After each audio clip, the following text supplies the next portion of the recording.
everybody. I am using Studio now. I don't know. Maybe it'll freeze and go in and out with me, or hopefully it's okay and we'll see what happens. All right, I'm going to test it regardless because I would love to use Studio rather than Screencastify, which I've been relying on so far. Okay, so we are into, I'm going to constantly look at the time, by the way, to make sure that it's not stuck. We are into part three of One of Us is Lying. Now, remember I said earlier that each part starts with like the title of a game. So it starts with the title of a game. The final part, Truth or Dare. Always a favorite. Always a favorite.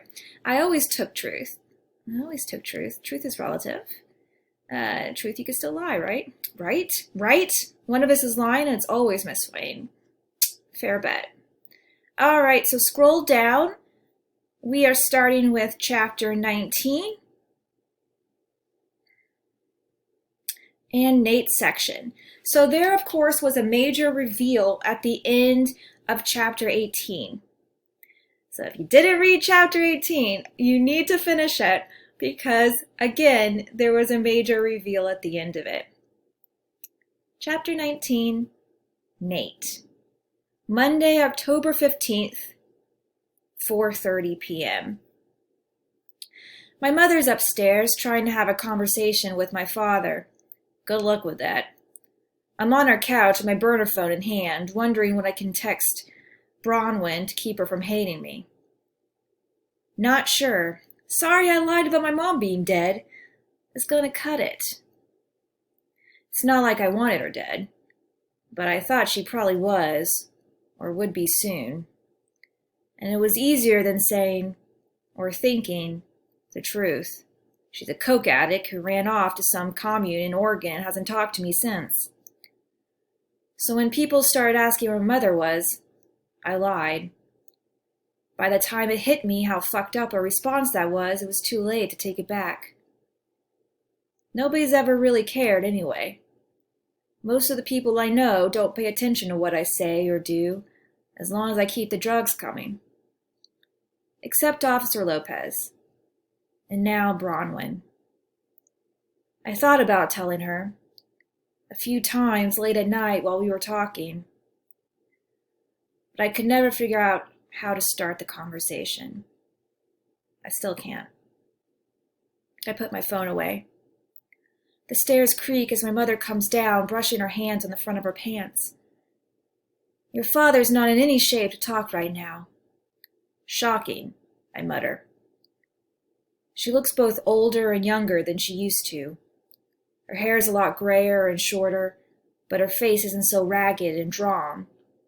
She's heavier, which I guess is good. Means she's eating anyway.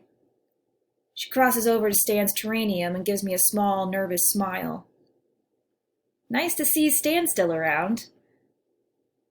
Not much has changed since we last saw you, I say, putting my feet on the coffee table in front of me. Same bored lizard, same drunk dad, same falling apart house. Except now I'm being investigated for murder. Maybe you heard about that. Nathaniel. My mother sits in the armchair and clasps her hands in front of her. Her nails are as bitten off as ever. I don't even know where to start. I've been sober for almost 3 months, and I've wanted to contact you every single second. But I was so afraid I wasn't strong enough yet, and I let you down again. Then I saw the news. I've been coming by the last few days, but you're never home. I gesture at the cracked walls and sagging ceiling. Would you be? Her face crumples. I'm sorry, Nathaniel. I hoped your father would step up. You hoped. Solid parroting plan. At least he's here. It's a low blow and not a ringing endorsement since the guy barely moves, but I feel entitled to it. My mother nods her head jerkily while cracking her knuckles. God, I forgot she did that. It's fucking annoying. I know. I have no right to criticize. I don't expect you to forgive me. or believe you'll get anything better than what you're used to from me. But I'm finally on meds that work and don't make me sick with anxiety. It's the only reason I could finish rehab this time. I have a whole team of doctors in Oregon who have been helping me stay sober. Must be nice to have a team. It's more than I deserve, I know. Her downcast eyes and humble tone are pissing me off, but I'm pretty sure anything she did would piss me off right now. I get to my feet. This has been great, but I need to be somewhere. You can let yourself out, right? Unless you want to hang with Dad. Sometimes he wakes up around 10. Oh crap, now she's crying. I'm sorry, Nathaniel. You deserve so much better than the two of us. My God, just look at you. I can't believe how handsome you've become. And you're smarter than both your parents put together. You always were. You should be living in one of those big houses in Bayview Hills, not taking care of this dump on your own. Whatever, Mom. It's all good. Nice to see you. Send me a postcard from Oregon sometime. Nathaniel, please. She stands and tugs at my arm. Her hands look 20 years older than the rest of her, soft and wrinkled, covered with brown spots and scars. I want to do something to help you. Anything. I'm staying in the Motel 6 on Bay Road. Could I take you out to dinner tomorrow? Once you've had some time to process all of this? Process this? Christ. What kind of rehab speak is she spewing? I don't know. Leave a number. I'll call you. Maybe. Okay. She's nodding like a puppet again. I'm going to lose it if I don't get away from her soon. Nathaniel, was that Bronwyn Rojas I saw earlier? Yeah, I say, and she smiles. Why? It's just, well, if that's who you're with, we can't have messed you up too badly. I'm not with Bronwyn. We're murder co-suspects, remember? I say, and let the door slam behind me. Which is self-defeating because when it comes off its hinges, again, I'm the one who'll have to fix it. Once I'm outside, I don't know where to go. I get on my bike and head for downtown San Diego, then change my mind and get on I-15 north, and just keep riding, stopping after an hour to fill up my tank. I pull out my burner phone while I'm doing it and check messages. Nothing. I should call Bronwyn, see how things went at the police station. She's got to be fine, though. She has that expensive lawyer, along with parents who are like guard dogs between her and people trying to mess with her. And anyway, what the hell would I say? I put my phone away. I ride for almost 3 hours until I hit wide desert roads dotted with scrubby bushes. Even though it's getting late, it's hotter here near the Mojave Desert, and I stop to take off my jacket as I cruise closer to Joshua Tree. The only vacation I ever went on with my parents was a camping trip here when I was 9 years old. I spent the whole time waiting for something bad to happen. For our ancient car to break down. For my mother to start screaming or crying. For my dad to go still and silent like he always did when we got to be too much for him to take. It was almost normal, though. They were as tense with each other as ever, but kept the arguing to a minimum. My mother was on good behavior, maybe because she had a thing for those short, twisted trees that were everywhere. The first 7 years of the Joshua Tree's life, it's just a vertical stem, no branches, she told me while we were hiking. It takes years before it blooms, and every branching stem stops growing after it blossoms. So you've got this complex system of dead areas and new growth. I used to think about that sometimes, when I wondered what parts of her might still be alive. It's past midnight by the time I get back to Bayview. I thought about getting on I-15 and riding through the night as far as I could go until I dropped from exhaustion. Let my parents have whatever fucked up reunion they're about to get into on their own. Let the Bayview police come find me if they ever want to talk to me again. But that's what my mother would do. So in the end, I came back, checked my phones, and followed up on the only text I had, a party at Chad Posner's house. When I get there, Posner's nowhere to be found. I end up in his kitchen, nursing a beer and listening to two girls go on and on about a TV show I've never seen. It's boring and doesn't take my mind off my mother's sudden reappearance or Bronwyn's police summons. One of the girls starts to giggle. I know you, she says, poking me in the side. She giggles harder and flattens her palm against my stomach. You were on Mikhail Powers Investigates, weren't you? One of the kids who maybe killed that guy? She's half drunk and staggers as she leans closer. She looks like a lot of the girls I meet at Posner's parties. Pretty, in a forgettable way. Oh my God, Mallory, her friend says. That's so rude. Not me, I say. I just look like him. Liar. Mallory tries to poke me again, but I step out of reach. Well, I don't think you did it. Neither does Brianna. Right, Bri? Her friend nods. We think it was the girl with the glasses. She looks like a stuck-up bitch. My hand tightens around my beer bottle. I told you, that's not me, so you can drop it. Sorry. Mallory slurs, tilting her head and shaking veins out of her eyes. Don't be such a grouch. I bet I can cheer you up. She slides a hand into her pocket and pulls out a crumpled baggie filled with tiny squares. Want to go upstairs with us and trip for a while? I hesitate. I'd do almost anything to get out of my head right now. It's the Macaulay family way. And everybody already thinks I'm that guy. Almost everybody. Can't, I say, pulling out my burner phone and starting to shoulder my way through the crowd. It buzzes before I get outside. When I look at the screen and see Bronwyn's number, even though she's the only one who ever calls me on this phone, I feel a massive sense of relief. Like I'd been freezing and someone wrapped a blanket around me. Hey, Bronwyn says when I pick up. Her voice is far away, quiet. Can we talk? Coffee time. Coffee break.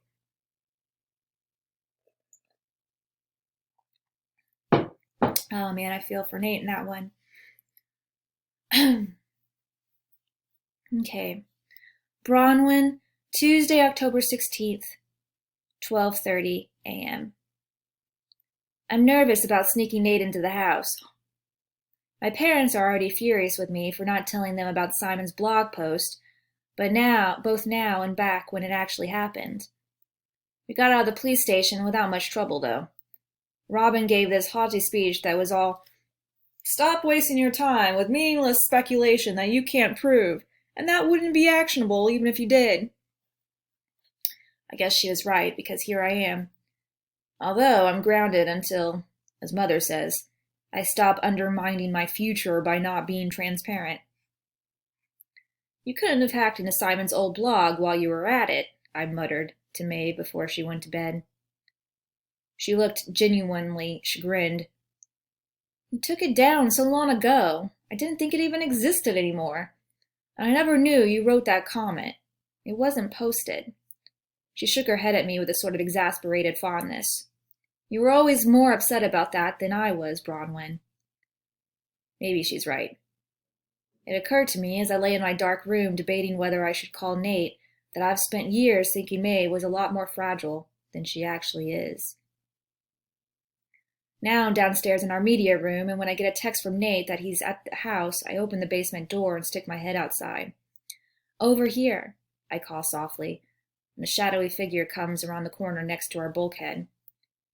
I retreat back into the basement, leaving the door open for Nate to follow me. He comes in wearing a leather jacket over a torn, rumpled t-shirt, his hair falling sweaty across his forehead from the helmet. I don't say anything until I've led him into the media room and closed the door behind us. My parents are 3 floors away and asleep, but the added bonus of a soundproof room can't be overstated at a time like this. So, I sit in one corner of the couch, knees bent and arms crossed over my legs like a barrier. Nate takes off his jacket and tosses it on the floor, lowering himself on the opposite end. When he meets my eyes, his are clouded with so much misery that I almost forget to be upset. "How'd it go at the police station?" he asks. "Fine, but that's not what I want to talk about." He drops his eyes. I know. Silence stretches between us, and I want to fill it with a dozen questions, but I don't. "You must think I'm an asshole," he says finally, still staring at the floor. "And a liar." "Why didn't you tell me?"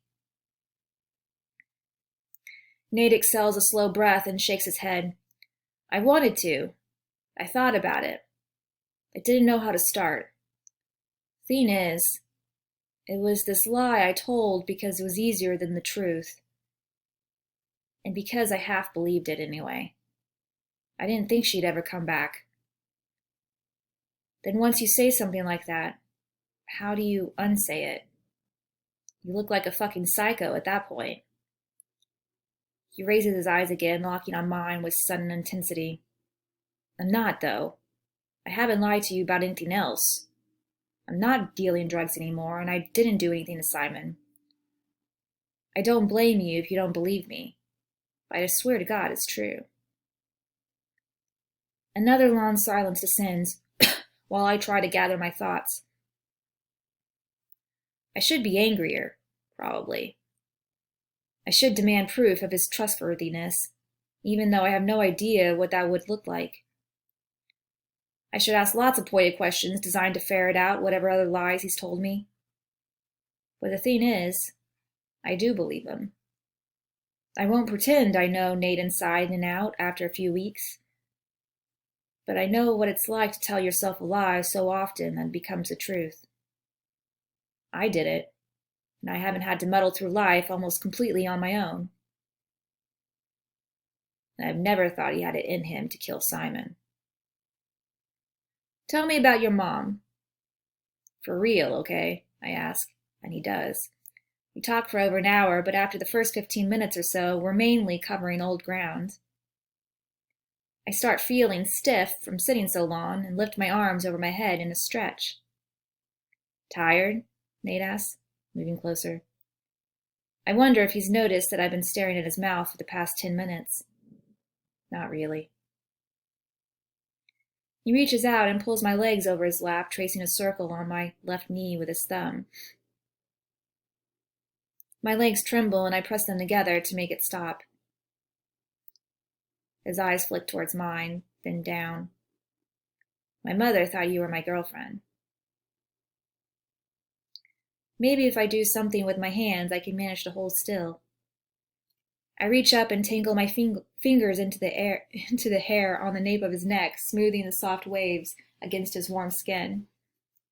"Well, I mean, is that out of the question?" Oh God, I actually said it. What if it is?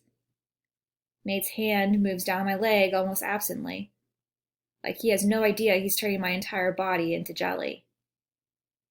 "You want a drug-dealing murder suspect who lied about his not-dead mother as your boyfriend?" "Former drug dealer," I correct, "and I'm not in a position to judge." He looks up with a half smile, but his eyes are wary. "I don't know how to be with somebody like you, Bronwyn." He must see my face fall because he quickly adds, "I'm not saying I don't want to. I'm saying I think I'd screw it up. I've only ever been, casual about this kind of thing." I don't know. I pull my hands back and twist them in my lap, watching my pulse jump under the thin skin on my wrist. "Are you casual now? With somebody else?" "No," Nate says. "I was, when you and I first started talking, but not since then." "Well?" I'm quiet for a few seconds, weighing whether I'm about to make a giant mistake. Probably, but I plow ahead anyway. "I'd like to try. if you want to. Not because we're thrown together in this weird situation and I think you're hot, although I do, but because you're smart and funny, and you do the right thing more often than you give yourself credit for. I like your horrible taste in movies, and the way you never sugarcoat anything, and the fact that you have an actual lizard. I'd be proud to be your girlfriend, even in a non-official capacity while we're, being investigated for murder. Plus, I can't go more than a few minutes without wanting to kiss you, so there's that. Nate doesn't reply at first, and I worry I've blown it. Maybe that was too much information. But he's still running his hand down my leg, and finally he says, "You're doing better than me. I never stop thinking about kissing you." He takes off my glasses and folds them, putting them on the side table next to the couch. His hand on my face is feather light as he leans in close and pulls my mouth towards his.